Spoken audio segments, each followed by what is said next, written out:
Fake news. What is it and how do we counter it? Let's talk about it.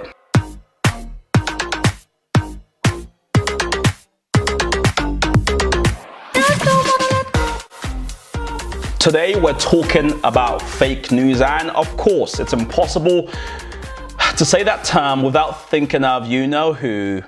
The media is fake.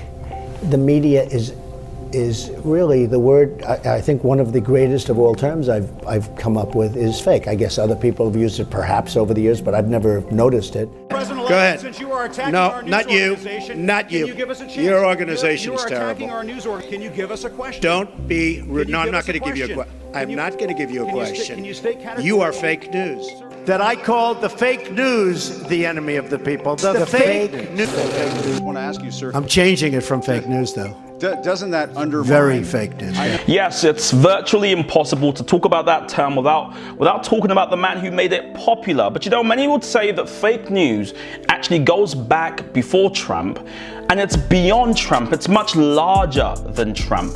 Let's take a look at some history to make this point clearly. Previous decades, most media with global reach consisted of several major newspapers and networks which had the resources to gather information directly.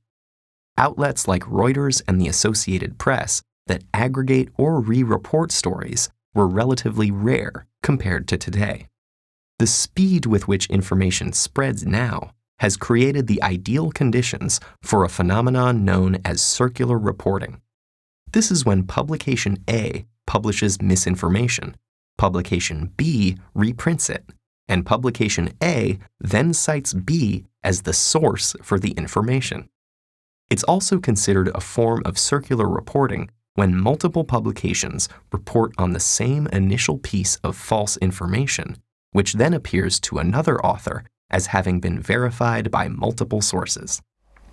Now, I hope with circular reporting, you can see some of the dangers of fake news, how it can lead people to do some crazy things and really distort reality, making it more difficult to ascertain what's real, what's false, what's true, what's fact, what's fiction. It becomes very, very difficult with circular reporting. Now, fake news is nothing new. We've already covered this, but of course, the internet has made it very easy now, easier than it's ever been, to create fake news, but also made it very easy for fake news to spread. The internet has made it so that today fake news pretty much spreads like wildfire. Now, before the internet, now, I don't actually know, I'm not that old, but before the internet, people got their news from press, from basically paper, television, or radio.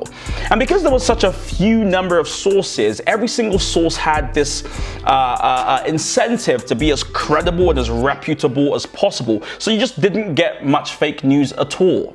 But with the internet, news of course moved online, and now anyone can say anything. People post news on social media, TikTok, Instagram, Facebook. Anyone can create news. There's aunties and uncles on WhatsApp all posting news every time. Meet Kavya. She lives away from her family. First time. But very close to their hearts. On the family's WhatsApp group. Birthdays, exams, medicines. She forgets nothing. She celebrates festivals. Pretty now? And even makes everyone laugh. But today, she's a little serious. Fufaji has forwarded some random fake news on the family group. Kavya called him right away. Fufaji, namaste. Do you have some proof for that message or did you just forward it? I just received it on some random group. And made him understand that fake news can cause violence. We shouldn't circulate something dangerous, right? She convinced Fufaji to leave that group. With such a news climate, it's very hard to work out what's true and essentially what's false. It's even doubly hard when you take note of our implicit biases. Sometimes, if you're scrolling through Twitter and you see a news article that you think this gives my side a win and the other side a loss, without even reading it, you're more likely to hit the retweet button and share it with people.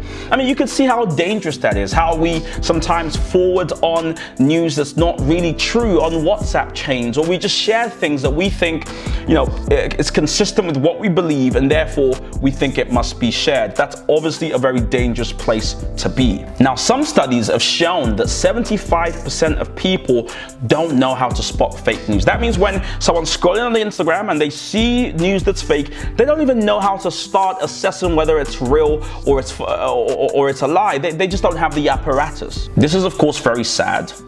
But here's the thing, even our eyes sometimes can be tricked. We're entering an era in which our enemies can make it look like anyone is saying anything at any point in time. Jordan Peele created this fake video of President Obama to demonstrate how easy it is to put words in someone else's mouth. Moving forward, we need to be more vigilant with what we trust from the internet.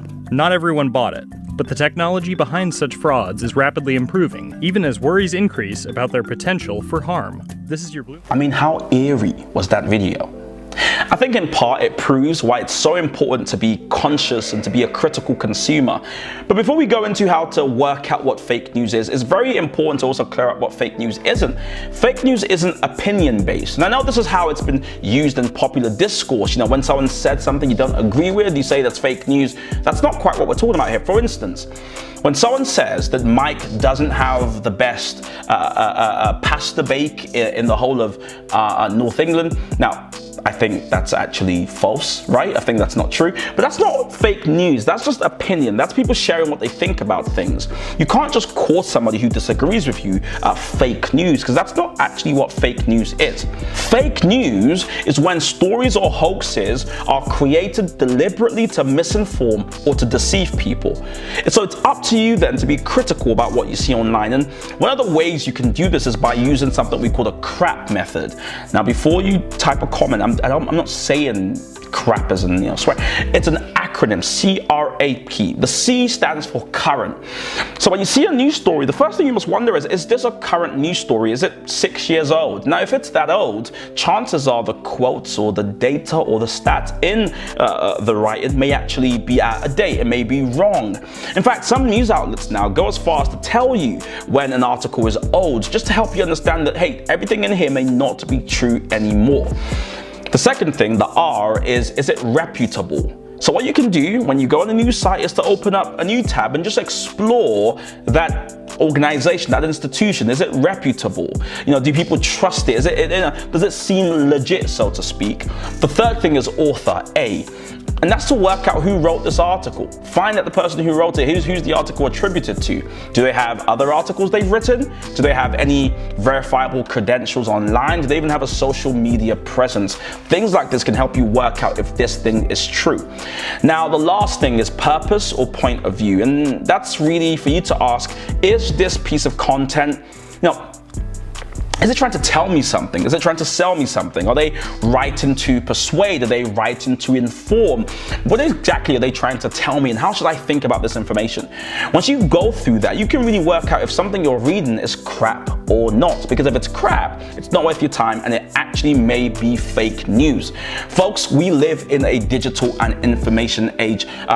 Media proliferation, it's the highest it's ever been. Everyone now, it seems, has a smartphone, and as such, we're all susceptible to being tricked online. It's up to you to level up and really grow in this ability to decipher fact from fiction, to work out what's true and what's not. Now, if you do this, you're able then to navigate the news ecosystem confidently, knowing that you won't be duped. Good luck as you travel. Thank you for watching that episode of Let's Talk About It. I hope you found it insightful and interesting. If you did, don't forget to hit the subscribe button and to turn your notification bell on so that you know when a new episode is live.